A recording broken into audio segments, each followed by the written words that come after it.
মই ভগৱানৰ ওচৰত প্ৰাৰ্থনা জনাইছোঁ যে আমাৰ গৌৰৱ লাভুঙা বৰগোহাঁই সৰ্বশক্তিৰে সৰ্বোচ্চ প্ৰতিভাৰে পেৰিছৰ এই প্ৰতিযোগিতাত অংশগ্ৰহণ কৰি ভাৰতবৰ্ষৰ বাবে অসমৰ বাবে সৰু পথাৰৰ বাবে সোণৰ পদক কঢ়িয়াই আনি আমাৰ সকলোকে গৌৰৱান্বিত কৰিব। আমাৰ ছোৱালীয়ে দ্বিতীয়বাৰৰ বাবে অলিম্পিকত অংশগ্ৰহণ কৰি পেৰিছত কালিলৈ খেলত অংশগ্ৰহণ কৰিব।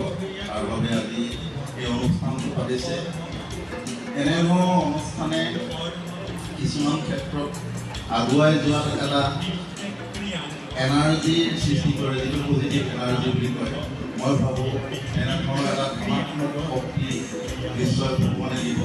আৰু আমি যেনেধৰণে আশা কৰিছোঁ, আপোনালোকে যেনেধৰণে আশা কৰিছে, তাই যিটো সপোন এইখিনি যেন পূৰণ হয়, মই ভগৱানৰ ওচৰত প্ৰাৰ্থনা কৰিছোঁ।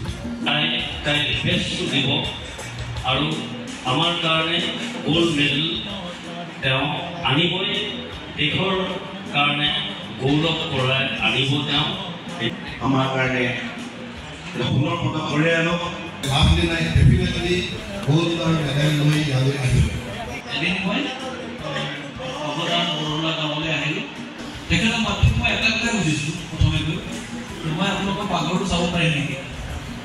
তেওঁ আচৰিত হৈছে, এছজন আহিছে, আহি প্ৰথমতে কৈছে ঘৰৰ পাকঘৰটো চাব পাৰিম নেকি?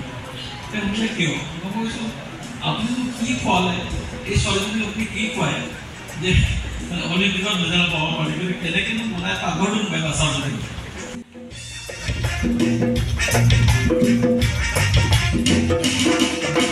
ক্ৰিয়া মাথো খেল ধেমালি নহয়, নহয় মাথো প্ৰতিযোগিতা।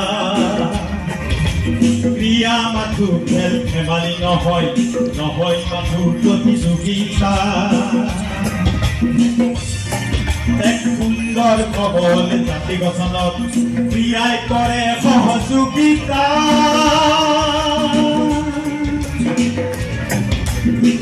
পৃথিৱীৰ এক প্ৰিয়াংগন, ক্ৰিয়া হ'ল শান্তিৰ প্ৰাংগন। পৃথিৱীৰ এক প্ৰিয়াংগন, ক্ৰিয়া হ'ল শান্তিৰ প্ৰাংগন।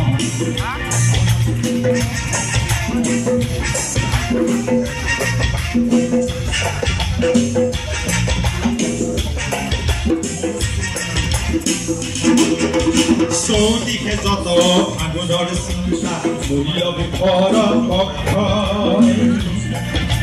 চৌদিশে যত আগুনৰ চিন্তা মূল্যবোধৰ